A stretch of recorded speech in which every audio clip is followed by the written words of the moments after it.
Yeah. So, okay, I guess we are good with the quick intros. So, I am going to I'll try to go pretty quickly through it, um, because it is changing a little bit, but the current, um, let's see, can you see the tokenomics now? Cool. Everyone can see the tokenomics. Awesome. All right. So, we'll try to run through this, like 10 to 15 minutes. And I'll just explain a little bit about the project, how the distributions are working, and why I'm kind of doing it this way. This is BirdBot. We're a Web3 wildlife monitoring company. We're going to be the first Web3 wildlife monitoring company in the world, which is going to be really cool. Here's our social media links if you didn't know about that. And you guys can find the tokenomics if you guys haven't checked out the tokenomics right there. There's a thing called community science. So community science has been going on for many, many, many years, like back into the farmer generations, even back to like Native American populations were using community science, and they would essentially just observe and share knowledge. And as we've progressed, as time's gone on, we've actually we've become so specialized that we've lost like that community science feel, and we don't share or actually like look at our local environments as much anymore, and this is having like really adverse effects on our environments. So like it says right here, there's really no incentive to like track what's going on in your backyard anymore, whereas like hundreds of years ago, if you didn't track what's going on in your backyard, you couldn't get food. So this is starting to have a huge adverse effect. It's starting to decrease bird populations. So we've lost 30% of all bird populations just because we don't know what types of environment actually support the birds. So maybe we'll do some clear cutting, and then like 30% of a really niche bird population just disappears. And that's really bad for the environment because birds plant trees and they plant other wildlife, and they're all... They what? Yeah, no problem. But yeah, they don't if we lose birds, like that's pretty bad. So why is it important to our so without birds, our ecosystem will collapse. So why are birds important? So birds are important, but why aren't more people getting involved? And I kind of described that a little bit previously. It's kind of a lack of subject expertise. So people don't understand why birds are important or why the wildlife around them is important. And also there's no incentive structure for people actually getting involved. So if you don't know anything about it, and then you don't have the incentive structure to actually care about learning it, you really can't get involved. So this is a huge issue, and I think cryptocurrency can solve that. So how can cryptocurrency solve this? Obviously, there's a monetary reward for getting involved. There's an emotional reward. And then there's the scientific and educational reward of learning about birds. So this is a very, very good solution. And I've shown this to a lot of researchers, and they totally agree that community science and science in general, like open source based science, has kind of a problem because there's usually no monetary incentive. And it's very, very hard to get people involved in a community science-based project if there is no monetary incentive. So blockchain really, really solves that solution by pinning all of these four characteristics together. So how does it work? BirdBot's pretty simple. I mean, the backend's not simple, but how it's going to be set up is pretty simple. So what you're going to do is you're going to go to our website, you're going to download the software, you're going to plug in a camera, and then you're going to just set it up to capture birds. And then every single time that a bird appears, it needs to be properly identified for at least 1 second, and then it'll be logged to our database. And then when that species is logged to our database, after 24 hours, you'll be paid in birds tokens. So essentially, this is like a self-sustaining video capture, wildlife capture system that just automatically detects bird species and then pays you out in tokens for collecting data on the birds. Here's an example setup. You got my camera, you got a little microphone. You don't necessarily need the microphone. You can use your camera, but got the camera, it's connected to my computer, and it's doing things on the balcony, which is kind of cool. and you get paid 5 birds tokens for each bird. So right here would be 25 bird tokens. Okay, now it comes down to the fun part. Yeah, 5 per bird. Yeah. Yeah, there is a little bit further on. I can open up the spreadsheet of how the distribution will downscale. So it's going to crunch every 5 years. But I might change that a little bit. So what I might do is currently our timeline for our birds tokens distribution is running. So this huge pool is set to run for 60 years. But yeah, the 60-year timeline seems actually quite long because we've been recently listening to the Planet Watch AMAs, and it seems like they've been adjusting their tokenomics. So we're going to be using their tokenomics as a learning experience and adjust ours accordingly as well. The 60-year timeline just might not be the best approach as far as a supply strategy in incentivizing people to set up cameras. We were running the mathematics, and this might need to be adjusted a tiny bit to essentially incentivize people to set up cameras more so. But we'll keep you updated on the potential updates to the BirdBot rewards section.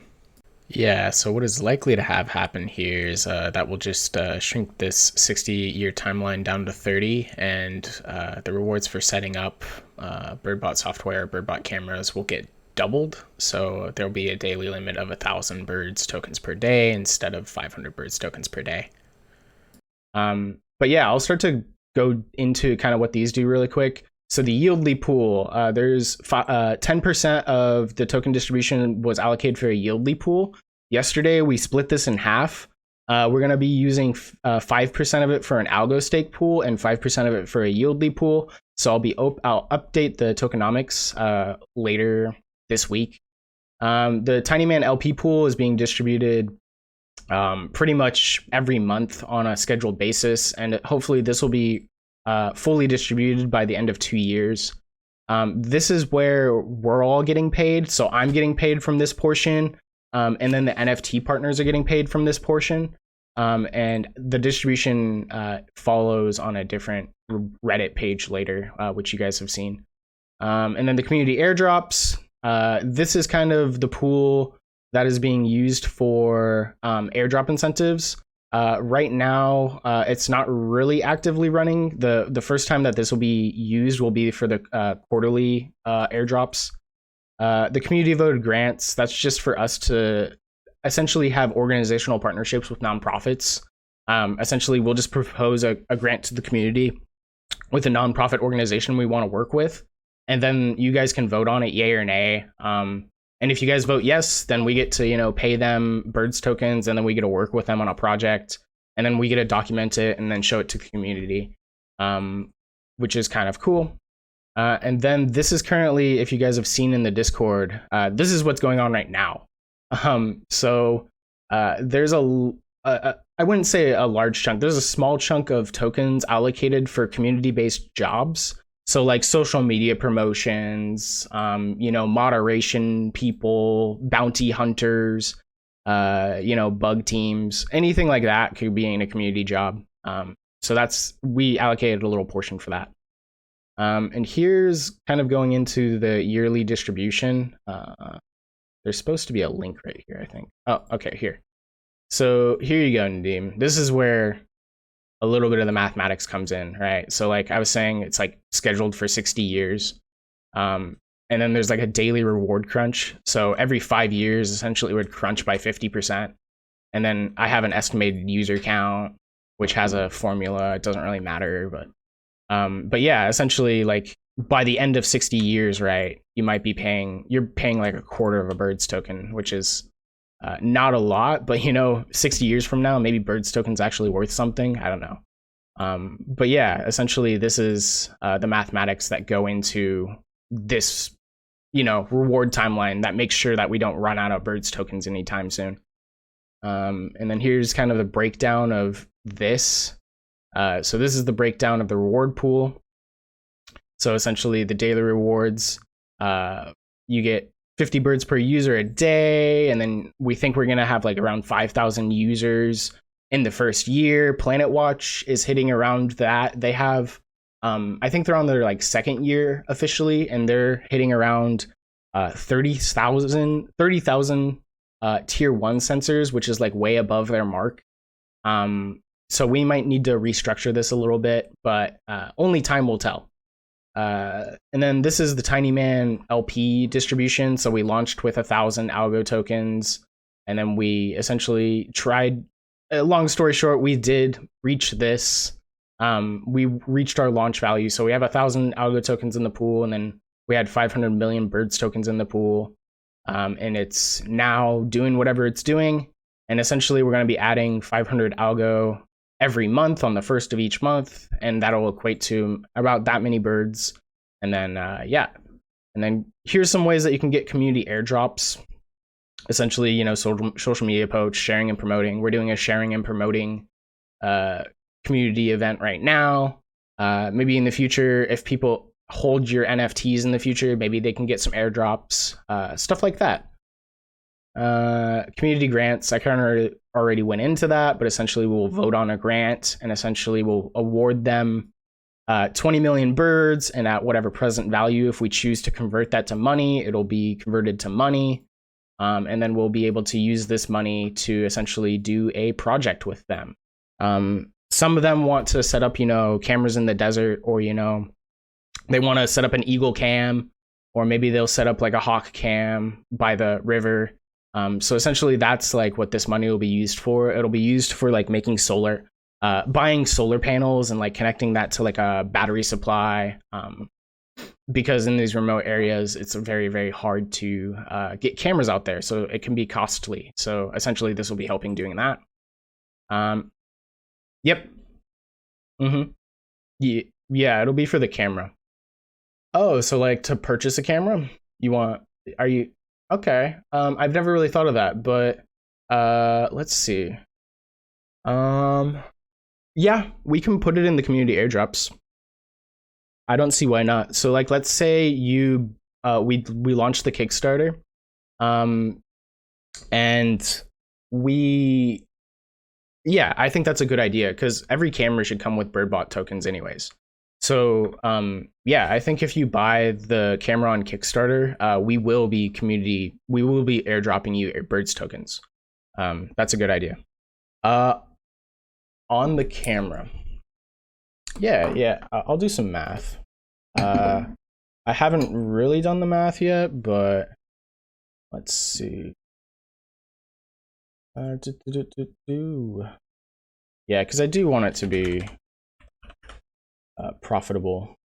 So let's check the current price. And this is kind of why I was thinking of shrinking the reward timeline, because it'll allow me to pay you guys more birds tokens for setting up cameras. Let's say if you did buy a camera, it would be around $350. We're going to be airdropping tokens with that. So I don't know how much we're going to be airdropping, but like, I don't know, maybe 50,000 tokens or something. But I just did the math. So what I already thought about shrinking the reward timeline. So I want to shrink it in half. So I want to change it to 30 years, which means that every day people get paid 1,000 tokens. So essentially, if you take the current price, can you guys see the calculator? I don't know. Okay, cool. So if you take the current price, you multiply it by 1,000 tokens a day, you get like 28 cents at the current price a day. And then you multiply that 365 days. So you're getting about $103 a year off of running the camera. And I know that's not break even, because, break evens are out like 350 divided by whatever this is. So your break even's about like 3.5 years, 3 1/3 year. But that's at current evaluation. Like let's say that BirdBot, by the time that we launch the Kickstarter, and like let's say the Kickstarter goes pretty well, let's just say we're like 3 times the price, right? Like we're just 3 times where we are right now, multiplied by 1,000, and then we do by 365. Yeah, so that's getting closer, right? So that's getting closer to where you're paying off your camera in the first year. If we can get the token value up to around like 0.5 cent. Well, actually not even that. We need to get it to like not even that. Like we needed to get it to here, being like that needs to be like a 5 or a 7 to like break even, which is not too hard. So yeah.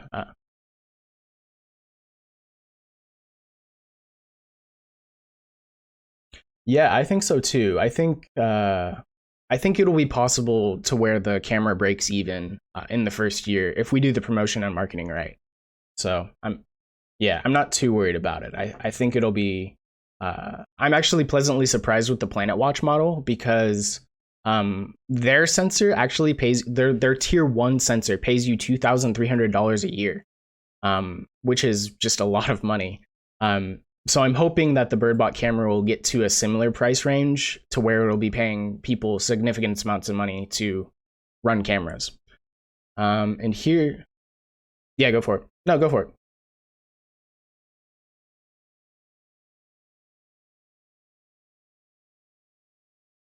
Redistributing it.